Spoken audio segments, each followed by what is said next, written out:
नमस्कार। नेपालको संविधानले सूचनाको हकको प्रत्याभूत गरेको छ। हरेक नागरिकले सूचनाको हक पाउने र दिने अधिकार पाएका छन्। नागरिकको यो अधिकारलाई सुरक्षित र व्यापक बनाउने कार्यक्रम हो सूचना मेरो हक। आजको कार्यक्रममा भने हामी विगत 2-2.5 दशकदेखि निरन्तर सूचनाको हकमा कार्यरत व्यक्तित्व तारानाथ दाहालसँग कुराकानी गर्नेछौँ। उहाँ फ्रिडम फोरमका कार्यकारी निर्देशक पनि हुनुहुन्छ। कार्यक्रममा यहाँलाई हार्दिक स्वागत छ। नमस्ते। आरामै हुनुहुन्छ सर? ठिक छु। नेपालमा सूचनाको हकको अवस्था कस्तो रहेको छ त? अब सूचनाको हक नेपालको नागरिकले पाएको संविधानबाट पाएको मौलिक हक हो र यो हक नेपालको संविधानमा 2047 सालदेखि नै नागरिकको मौलिक हकको रूपमा रहँदै आएको छ र मौलिक हकको रूपमा रहेको यो सूचनाको हकको आजको अवस्था कस्तो छ भन्ने तपाईको प्रश्नमा आउँदाखेरि संविधानमा त सूचनाको हक छ र त्यसलाई कार्यान्वयन गर्नको लागि कानुन पनि बनाइएको छ र त्यसको कार्यान्वयनको अवस्थाको मूल्याङ्कन गर्नको लागि हामीसँग संस्थाहरू पनि छन्, जस्तो राष्ट्रिय सूचना आयोग अथवा हाम्रो चाहिँ सूचनाको हकको अनुगमन गर्ने मन्त्रालयमा एउटा अनुगमन समिति, प्रधानमन्त्री कार्यालयमा समन्वय समिति अनि सबै सार्वजनिक निकायहरूमा सूचना अधिकारीका यस्ता संरचनागत प्रबन्धहरू पनि हामीसँग छन्। संविधान छ, कानुन छ, संरचना छ र केही हदसम्म नागरिकहरूले सूचनाहरू सार्वजनिक निकायमा भएका सूचनाहरू थाहा पाइ पनि राखेका होलान्। त्यसैले सूचनाको हकको प्रबन्ध एकातर्फबाट हेर्नु हो भने हाम्रो सुव्यवस्थित देखिन्छ, तर व्यवहारमा फेरि सूचनाको हक मानिसहरूले पाएका छन् कि छैनन् त? खासमा चाहिँ कुनै पनि हक भनेको त्यो उपभोग भयो भने मात्रै हक हुन्छ। कागजमा लेख्दैमा या कार्यालय खोल्दैमा त्यो हक चाहिँ मानिसले उपभोग गरेकै छन् भनेर भन्न सकिँदैन। जबसम्म मान्छेले अनुभूति गर्दैनन्, कुनै पनि हक पाएको अनुभूति भनेको चाहिँ उसले त्यो हककोबाट इन्जोय गरेको हुनुपर्छ, उपभोग गर्न सकेको अवस्था हुनुपर्छ। त्यतातर्फ हेऱ्यो भने हाम्रो थुप्रै व्यवहारिक कठिनाइहरू देखिन्छ। अहिले पनि मानिसहरूले सार्वजनिक निकायहरूको जुन किसिमको पारदर्शी संस्कृति अवलम्बन गर्नुपर्ने थियो र स्वतः नै आम नागरिकहरूले धेरैभन्दा धेरै कुराहरू जुन थाहा पाउनुपर्ने हुन्थ्यो, जान्न पाउनुपर्ने हुन्थ्यो, सूचनाहरू पाइरहनु पर्ने हुन्थ्यो, त्यो कुरामा थुप्रै कमी कमजोरीहरू छ। र सूचना माग्ने र पाउने हक भनेर तपाईँले अघि नै भन्नुभयो, यो सूचनाको हक भनेको चाहिँ सूचना माग्ने र पाउने हक त हो, तर त्योभन्दा पनि बढी चाहिँ जान्न पाउने र थाहा पाउने हक हो। स्वतः नै थाहा पाउने र जान्न पाउने हक हो। नपाएको अवस्थामा मात्रै माग्ने र पाउने हक हो भने अब जब माग्ने र पाउने हकको जब कुरा गऱ्यौँ भने चाहिँ माग्न जाँदा र त्यो प्राप्ति गर्ने सिलसिलामा पनि कतिपय निकायहरूमा सहज रूपमा प्राप्त छ, कतिपय निकायहरूमा चाहिँ विभिन्न किसिमको झन्झटहरू मानिसहरूले भोगिरहेका छन्। त्यसैले समग्रमा भन्नु पर्यो भने सूचनाको हकको कुरा हामीले औपचारिक रूपमा यो हक नागरिकलाई छ, संरचनागत प्रबन्धहरू पनि हामीसँग छन्, तर व्यवहारमा यो हकको पूर्ण एउटा चाहिँ एक किसिमको सुरक्षित रूपमा अनुभूति गर्न नागरिकहरूले अझै पाएको अवस्था चाहिँ छैन। जस्तै हजुरले भन्नुभयो स्वतः प्रकाशनबाटै थाहा पाउनुपर्ने कुरा हैन त? यो कतिको सम्भव भइरहेको छ त? सूचनाको हकको भन्नुको अर्थ चाहिँ यसका 9 वटा सिद्धान्तहरू छन्। पहिलो सिद्धान्त नै के हो भनेदेखि बढीभन्दा बढी अधिकतम खुलापन यसको सिद्धान्त हो। धेरैभन्दा धेरै पब्लिक इन्फर्मेसनहरू चाहिँ पब्लिक निकायले जसले राख्छन्, विभिन्न सार्वजनिक निकायहरू हुन्छन् हाम्रो चाहिँ नागरिकले तिरेको करबाट चल्ने सबै निकायहरूलाई हामी सार्वजनिक निकाय भन्छौँ। त्यो चाहिँ वडा कार्यालयदेखि राष्ट्रपति कार्यालयसम्म र नेपालको कानुनले त त्योभन्दा बाहेक सरकारले विभिन्न अनुदानहरू उपलब्ध गराउने विभिन्न संस्थाहरू, इभन राजनीतिक दल, सहकारी यस्ता संस्थाहरूलाई पनि हामीले चाहिँ सार्वजनिक निकायकै परिभाषाभित्र समेटेका छौँ। ती सबै सार्वजनिक निकायहरूले स्वतः तपाईँको चाहिँ नागरिकलाई थाहा दिनुपर्ने नै यसको पहिलो उद्देश्य हो र त्यो स्वतः थाहा दिने कुरामा चाहिँ जुन तपाईँले भन्नुभयो त्यो जति कानुनले दायित्वहरू दिएको छ निकायहरूलाई, यी कुराहरू चाहिँ तिमीले नियमित रूपमा अद्यावधिक गर, विभिन्न माध्यमहरूबाट अद्यावधिक गर, ती कुराबाट नागरिक पाउन् भन्ने छ। नागरिकको तहसम्म चाहिँ सूचनाको जानकारी कतिको नागरिकहरू चाहिँ सर्वसूचित छन् त? उनीहरूलाई कतिको थाहा छ त आफ्नो अधिकारको बारेमा? जस्तै हजुर त यही सम्बन्धी नै काम गरिराख्नु भएको छ। समग्र सबै नागरिकले थाहा पाएका छन् भनेर त भन्न मिल्दैन, त्यो चेतना अझै पुगेको छैन होला। तर धेरै हदसम्म नागरिकलाई यो मेरो सूचना पाउने र सूचनाको हक हुन्छ भन्ने कुराको एउटा सामान्य जानकारी नागरिकहरूलाई नभएको होइन, छ, तर अझै प्रशस्त पुगेको छैन। कि नागरिक भने त एउटा कुनै पर्टिकुलर एउटा कुनै समूह अथवा एउटा व्यक्ति मात्रै होइन, त्यो भनेको त जेनेरेसनहरू आइरहन्छ, मान्छे जन्मिन्छन्, मर्छन्, जान्छन्, आउँछन् होइन।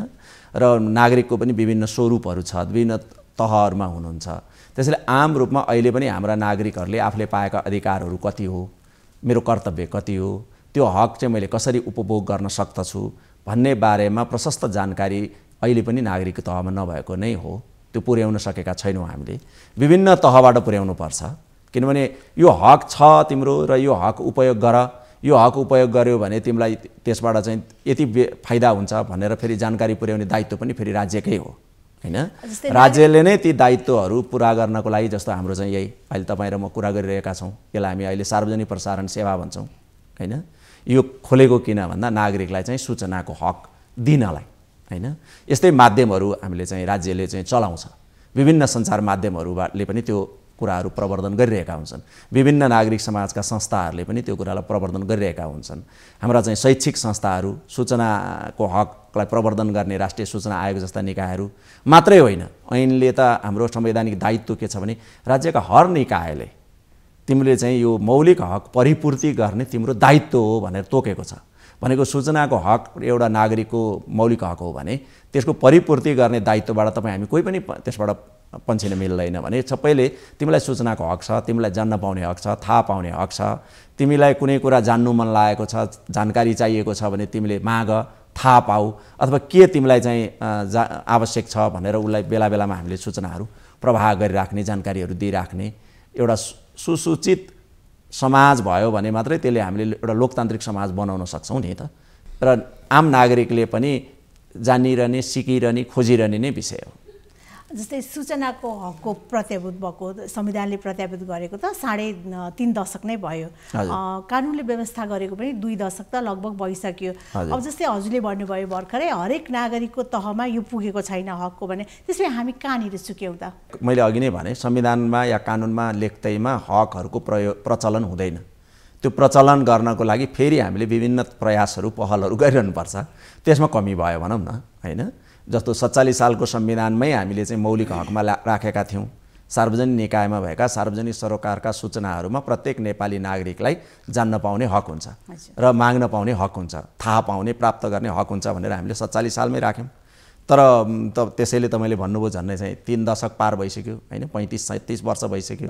कानुन पनि हामीले 64 सालमा बनायौँ, त्यो पनि हाम्रो 17-18 वर्ष भइसक्यो हैन। भइसक्यो भनेदेखि हामीले चाहिँ यो कहाँनिर चुक्यौँ भन्दाखेरि त्यसको जवाफ खोज्दाखेरि चाहिँ हामी सबैले जसले चाहिँ हकको प्रचलन गराउनु पर्ने हुन्छ, जसले चाहिँ हकको बारेमा जनतालाई सुसूचित गर्नुपर्ने हुन्छ, विभिन्न निकायहरू, एउटै मात्र निकाय हुँदैन, भूमिकाहरू फरक फरक हुन सक्छ, ती सबैको भूमिकाहरूमा कमी भयो भन्नु पर्यो। क्रियाशील नभएकै हो त? क्रियाशील नभएको नि होइन, तर भूमिकाहरू कमजोर भए भन्नु पर्यो, अझै बढाएर लिएर जानु पर्यो। जस्तो हामीले औपचारिक शिक्षामा पनि राखेका छौँ।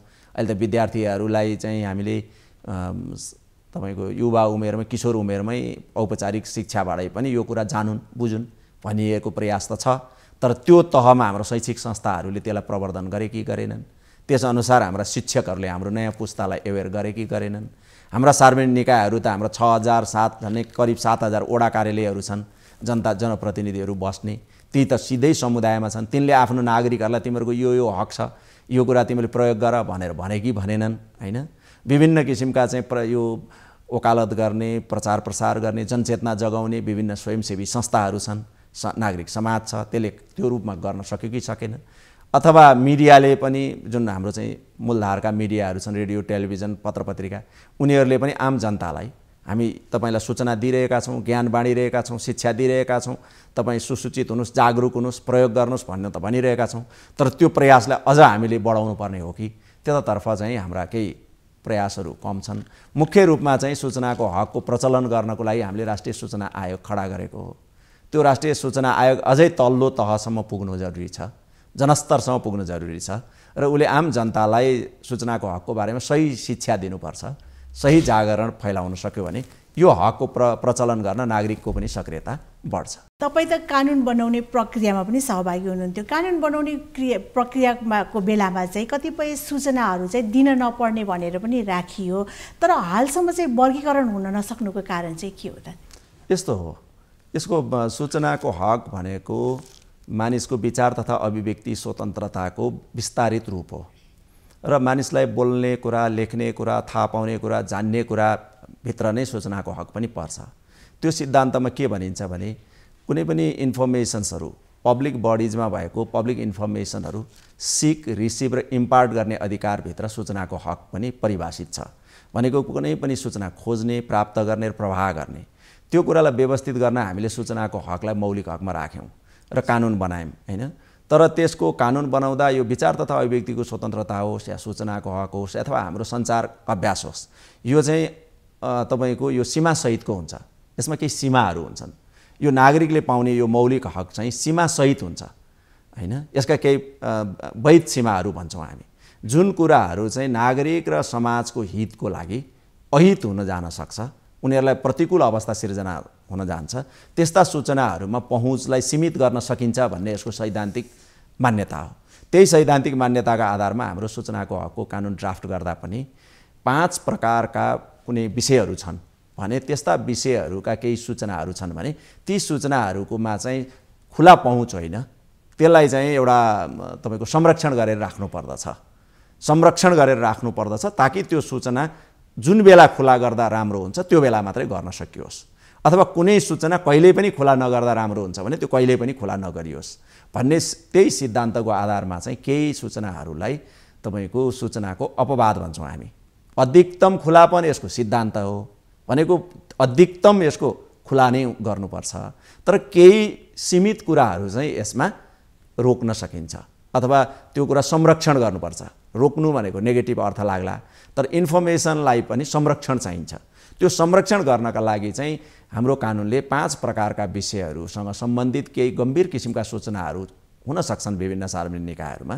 ती सार्वजनिक निकायहरूमा त्यस्ता प्रकारका सूचनाहरू छन् जुन सूचनाको खुलासाले त्यही नागरिकलाई अहित गर्छ, त्यो देशलाई अहित गर्छ, त्यो समाजलाई अहित गर्ने खतरा हुन्छ भनेदेखि त्यस्ता सूचनाहरू चाहिँ संरक्षित गरेर राख्नु पर्दछ भनेर त्यो परिभाषा राखिएको हो। त्यसैले कुनै पनि देशको सूचनाको हकको कानुनमा चाहिँ एभ्रिथिङ इज ओपन भनेर लेखिएको हुँदैन र त्यो 5 प्रकारका सूचनाहरूलाई कुन सूचना त्यसभित्र पर्दछन् त र कुन सूचना त्यसभित्र पर्दैनन् भनेर छुट्याउनको लागि चाहिँ हाम्रो 2-3 वटा विधिहरू छन्। त्यसमध्येको एउटा विधि चाहिँ वर्गीकरण हो, जुन तपाईले भन्नुभयो।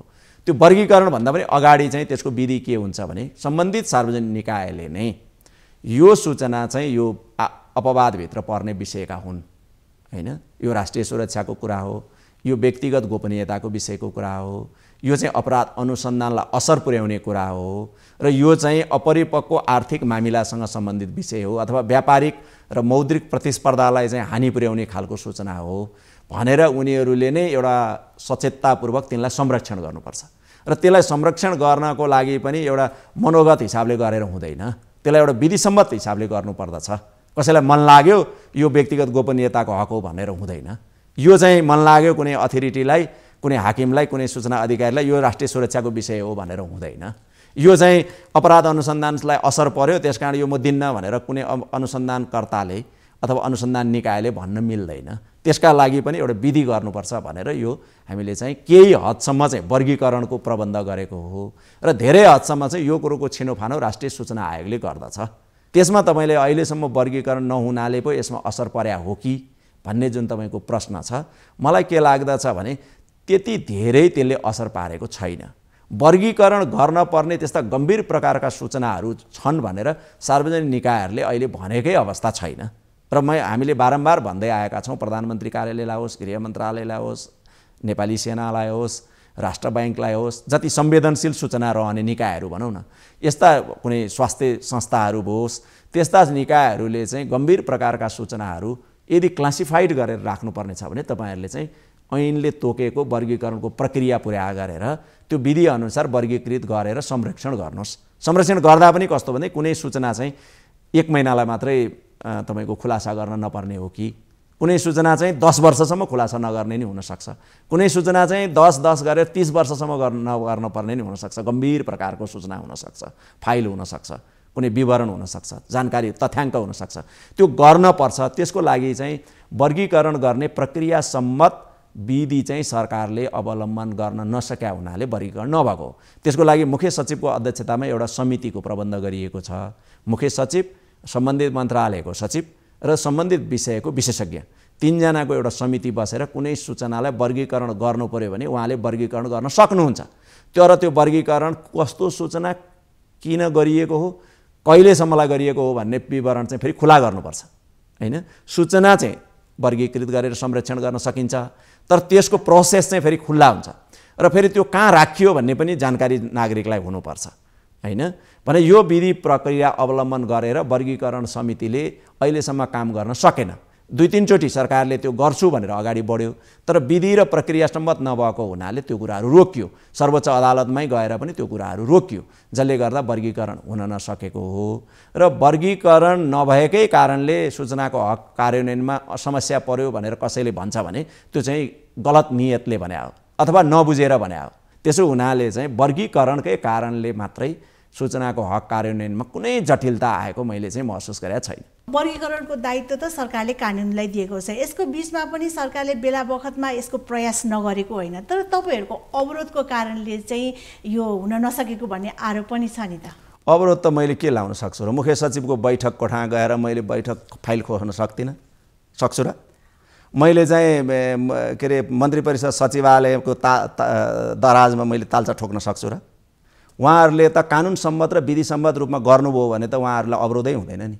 तर उहाँहरूले कानुनलाई मान्नु भएन, कानुनलाई टेर्नु भएन र कानुनलाई आफ्नो खुसीले व्याख्या गर्नुभयो भने त हामी त च्यालेन्ज गर्छौँ नि त हैन। कानुनलाई बुझ्नु पर्यो नि त। त्यसमा अवरोध भन्ने शब्द नै तपाईँको आपत्तिजनक छ, त्यो गलत हो। हामीले के, नागरिक समाजले त न्याय र अन्याय भएको कुरामा आवाज उठाउने हो र वर्गीकरण ठिक ढङ्गले सरकारले गरेन भने त्यसको आलोचना गर्ने हो हैन। त्यो हक त हामीलाई त सरकारले आलोचना गर्यो, त्यसकारण तिमीले चाहिँ सरकारले काम गर्न सकेन त भन्न पाइँदैन नि। सरकारले त आलोचनालाई सुन्नुपर्छ हैन। र संविधानलाई त बनाउने त फेरि संसदले हो नि त, सरकारले हो नि त। यदि यो सूचनाको हक सम्बन्धी कानुन चाहिँ ठिक छैन भने उहाँहरूले संशोधन गर्नु पर्यो, ठिक छ भने त्यसलाई तपाईँले प्रयोग गर्न जान्नु पर्यो। त्यही भएर हामीले अवरोध पुर्याएका कारणले सूचनाको हकको वर्गीकरण हुन सकेन भनेको चाहिँ पानी मरुवा कुरा हो, त्यो लाचारी हो त्यो र त्यो ढोङ हो। म त्यो कुरालाई चाहिँ 1% पनि स्वीकार गर्दिनँ। अब जस्तै तपाईँले भर्खर भन्नुभएको थियो यो चाहिँ पानी मुरुवा काम भयो भन्नुभयो, जस्तै तपाईँहरूले काम गर्दा चाहिँ समन्वय कतिको हुने गर्दछ त? हामीलाई बोलायौँ भने सरकारले हामीलाई बोलाउँदाखेरि हामी जहिले पनि गएका छौँ र सरकारलाई चाहिएको बेलामा हामीले सुझाव दिएकै छौँ हैन। तपाईँको 2 वर्ष अगाडि पनि यो वर्गीकरणको प्रक्रियामा सरकारले वर्गीकरण गर्न खोज्यो, त्यसमा मिलेन है भनेर हामीले छलफल गऱ्यौँ। प्रधानमन्त्रीज्यूले नै हामीलाई बोलाउनु भयो। त्यति बेलाको मुख्य सचिव, अर्थ सचिव, तपाईँको कानुन सचिव र सञ्चार मन्त्रालयको सचिवलाई राखेर प्रधानमन्त्रीजीले मिटिङ गराइदिनु भयो। त्यो मिटिङमा पनि मैले मुख्य सचिवदेखि लिएर 4 जना सचिवहरूलाई यो वर्गीकरण कसरी गर्नुपर्छ र यो वर्गीकरणको सिद्धान्त के हो, यो वर्गीकरणको प्रक्रिया कसरी अगाडि बढाउन सकिन्छ, यसलाई पहिला चाहिँ एउटा निर्देशिका बनाएर व्यवस्थित गर्न सकिन्छ भनेर उहाँहरूलाई मैले मजाले चाहिँ तपाईँको बताइदिएको हुँ हैन। एक किसिमले पढाइदिएकै हो। तर उहाँहरूले फेरि त्यो सल्लाह सुझावहरूलाई कार्यान्वयन गरिरहनु भएको छैन। उहाँहरू चाहिँ कानुनलाई आफ्नो अनुकूलतामा व्याख्या गर्न खोज्नुहुन्छ भने त हामी अदालतमा चुनौती दिनै पर्ने हुन्छ नि त हैन। त्यसकारण समन्वय छ, नभएको होइन, सहयोग पनि हामीले गरिरहेकै छौँ। तर सरकारले सूचनाको हकलाई एउटा समस्याको रूपमा बुझ्यो भने र सूचनाको हकले हामीलाई काम गर्न गाह्रो भयो भन्ने मानसिकता जुन राखेको छ त्यो चाहिँ मुख्य समस्या हो। त्यसैले एउटा कल्चरल चेन्ज चाहिन्छ कि हैन। त्यो सांस्कृतिक परिवर्तन, माइन्डसेट परिवर्तन भन्छौँ हामी, त्यो माइन्डसेट परिवर्तन नहुँदाखेरिको अहिलेको समस्या हो। कानुन अथवा सूचनाको हकको अभियन्ताहरू अथवा सूचनाको हकलाई खोज्ने आम नागरिक समाजले सूचनाको हक कार्यान्वयनमा बाधा अप्ठ्यारो ल्याएको होइन, उहाँहरूले त कन्ट्रिब्युट गरिरहनु भएको छ। उहाँहरूले त्यो हकलाई त प्रचलन गराउन मद्दत गरिरहनु भएको छ। तपाईँले मेरै कुरा गर्नु भने म त 2050 सालदेखि 3 दशकदेखि सूचनाको हक सम्बन्धी कानुन चाहियो भनेर पनि 12-15 वर्ष सङ्घर्ष गरेँ। सूचनाको हक सम्बन्धी कानुन बनेपछि यो कानुन कार्यान्वयन गर्नु पर्यो भनेर पनि निरन्तर सङ्घर्ष गरिरहेको छु। यो त राज्यलाई नै सहयोग हो नि त र आम नागरिकलाई सहयोग हो नि त। त्यो मेरो कुनै निजी विषय होइन। एउटा हक, यो हकले हाम्रो प्रजातन्त्र राम्रो हुन्छ, यो हकले नागरिकले न्याय पाउँछन्, यो हकले एउटा जवाफदेही र पारदर्शी शासन व्यवस्था सुरु हुन्छ, खुला र सुशासनयुक्त समाज बन्छ भन्ने मात्रै हाम्रो चाहिँ प्रयास र पहल हो। सूचनाको हक सम्बन्धी कानुन बनेको पनि 2 दशक भयो। अहिलेसम्म खासै हाल संशोधन चाहिँ केही पनि भएको छैन। संशोधन हुनुपर्छ जस्तो लाग्छ कि लाग्दैन यहाँलाई? सूचनाको हकको कानुनको संशोधन तपाईको समयानुकाल कुनै पनि कानुनको संशोधन नहुने भन्ने त प्रश्नै होइन। तर सूचनाको हक सम्बन्धी कानुन 2 दशक भयो, त्यसकारण अब चाहिँ फेर्नुपर्छ भनेर भनिहाल्ने पनि अवस्था छैन। किनभने त्यसको कतिपय प्रावधानहरू अहिले पनि कार्यान्वयन भएको अवस्था छैन। जस्तो सूचनादाताको संरक्षण सम्बन्धी व्यवस्था ठोस रूपमा कार्यान्वयनमै आउन सकेका छैन। सूचनाको वर्गीकरण सम्बन्धी व्यवस्था पनि अहिलेसम्म ठोस रूपमा कार्यान्वयन हुन सकेको अवस्था छैन। सूचनाको स्वतः खुलासालाई गर्ने जुन हरेक 3-3 महिनामा अद्यावधिक खुलासा गर्नुपर्ने हुन्छ, त्यो कुरालाई पनि एउटा संस्कृतिको रूपमा हामीले कार्यान्वयनमा ल्याउन सकेका छैन। सूचना अधिकारी तोक्ने, नियमित सूचनाहरू उपलब्ध गराउने प्रक्रियाहरूलाई पनि हामीले चाहिँ सरल बनाउन सकेका अवस्था छैन। खालि सङ्घीयतामा देश गयो, हाम्रो चाहिँ प्रदेश र स्थानीय सरकारहरू पनि अहिले निर्माण भयो। यो एउटा परिवर्तित अवस्थामा चाहिँ हामीले यो एउटा एकीकृत राज्य भएको बेलामा बनाएको कानुनले अब अहिले चाहिँ प्रदेश र स्थानीय तहलाई धेरै अधिकारहरू दिएको र सूचना व्यवस्थापनको हिसाबले पनि उनीहरूको जिम्मेदारी बढी भएको अवस्थामा चाहिँ त्यसलाई अलिकति नियमन गर्नको लागि, त्यहाँ नागरिक हकलाई सुनिश्चित गर्नको लागि केही कानुनमा परिवर्तन, सकारात्मक परिवर्तनहरू आवश्यक नभएको होइन, छ, त्यो गर्न सकिन्छ। तर सूचनाको हकको कानुन संशोधनै गर्नुपर्छ भन्ने कुरा चाहिँ किन उपयुक्त छैन भने झन् बढी प्रविधिले र तपाईको चाहिँ यो शासकीय खुलापनको एउटा आयामहरूको विस्तारले सूचनाको हकलाई अझ सबल कार्यान्वयनतर्फ नै यति बेलाको माग रहेको छ र कार्यान्वयनलाई हामीले अहिले बढी प्राथमिकता दिनुपर्ने म देख्दछु। हजुर, समय सकिन आँट्यो। म एउटा अन्तिम प्रश्न सोध्छु। राष्ट्रिय सूचना आयोगको नेतृत्व भएको भर्खरै हो, यो चाहिँ कसरी अगाडि बढोस् जस्तो लाग्छ? अब राष्ट्रिय सूचना आयोगले चौथो कार्यकालको अहिले आयोग पाएको छ हैन। मलाई खुसी के लागेको छ भने अब सूचनाको हकको यो अभियानमा हामी सँगसँगै काम गरेको साथी अहिले सूचना आयोगको प्रमुख आयुक्त हुनुभएको छ हैन। यो खासमा उहाँ र मैले नै सूचनाको हक सम्बन्धी कानुन बनाउने पहिलो निर्णय 2056 सालमा नागरिक स्तरबाट लिएर यसलाई अगाडि बढाएका थियौँ। त्यसो हुनाले एउटा सूचनाको हकलाई बुझेको लिडरसिप भन्ठानेको छु मैले विगतमा भन्दा। त्यसो हुनाले अब सूचनाको हकको यो अवस्थाको सुधारमा अहिलेको आयोगले एउटा ठोस काम गरोस् भन्ने म चाहन्छु। त्यसका लागि चाहिँ धेरै नै सूचनाको हकको प्रचलनको लागि दुवैतर्फ एउटा चाहिँ आम रूपमा हामीले चाहिँ यसको सूचनाको हकको व्यवस्थापन र आपूर्ति गर्ने पक्षमा पनि सुधार ल्याउनु पर्ने आवश्यकता छ र सूचना मागकर्ताहरूलाई पनि बढीभन्दा बढी सशक्त, जागरुक बनाएर हक प्रचलन गर्न अग्रसर बनाउनु पर्ने आम नागरिकलाई हाम्रो खाँचो छ। तेस्रो चाहिँ यो सूचनाको हकको औजार प्रयोग गरेर जुन हामीले सुशासन प्रत्याभूत गर्नुपर्छ देशमा। आज जुन निराशा छ, आज देशमा जुन प्रगति भएन, शासन व्यवस्थामा चाहिँ सुशासन हुन सकेन, कुशासन भयो, नागरिकले राम्ररी सेवामा चाहिँ पाउन सकेनन्, गुनासो रह्यो भन्ने जुन आजको समग्र अवस्था छ, यो अवस्थालाई चिर्न र यो अवस्थाबाट सुधार गर्न, रिफर्म गर्नको लागि पनि सूचनाको हक एउटा सशक्त औजार हो। तर त्यो सशक्त औजारलाई मनन गरेर हामीले हाम्रो जुन शासकीय जिम्मेदारीमा बसेका संरचनाहरू छन्, कार्यपालिका भनौँ, व्यवस्थापिका भनौँ, न्यायपालिका भनौँ, उनीहरूले अझै यसलाई मूलधारमा मेनस्ट्रिमाइज यो अवधारणालाई मूल प्रवाहीकरण गर्न सकिरहेका छैनन्। त्यसमा राष्ट्रिय सूचना आयोगको वर्तमान यो आयोगले त्योतर्फ बढी आफूलाई ध्यान केन्द्रित गरोस् भन्ने मेरो अपेक्षा पनि रहेको छ र उहाँहरूले सकारात्मक हिसाबले सूचनाको हकलाई सबल गर्न, यसलाई प्रचलन गर्न, यसको कार्यान्वयनलाई बढोत्तरी गर्न लिने हर प्रयासहरूमा मेरो साथ र सहयोग रहने नै छ। हजुर, कार्यक्रममा सहभागी भइदिनु भयो। तपाईँको अमूल्य समयको लागि तपाईँलाई धेरै धेरै धन्यवाद। धन्यवाद छ तपाईँलाई पनि कि यो सूचनाको हकको बारेमा यति छलफल र बहस गर्न पाइयो, त्यसका लागि म यहाँलाई फेरि धन्यवाद दिन्छु। आज हामीले कुराकानी गऱ्यौँ फ्रिडम फोरमका कार्यकारी निर्देशक तारानाथ दाहालसँग सूचनाको हक सम्बन्धी। कार्यक्रम सुन्दै गर्दा कुनै सुझाव, सल्लाह या जिज्ञासा भएमा हामीलाई info@nic.gov.np मा लेखेर पठाउन सक्नुहुनेछ। राष्ट्रिय सूचना आयोगको कार्यक्रम सूचना मेरो हकबाट म सरला लगायत नेपाल टेलिभिजनको सम्पूर्ण युनिटलाई बिदा दिनुहोस्। नेपाल टेलिभिजन भने हेर्दै गर्नुहोला। नमस्कार।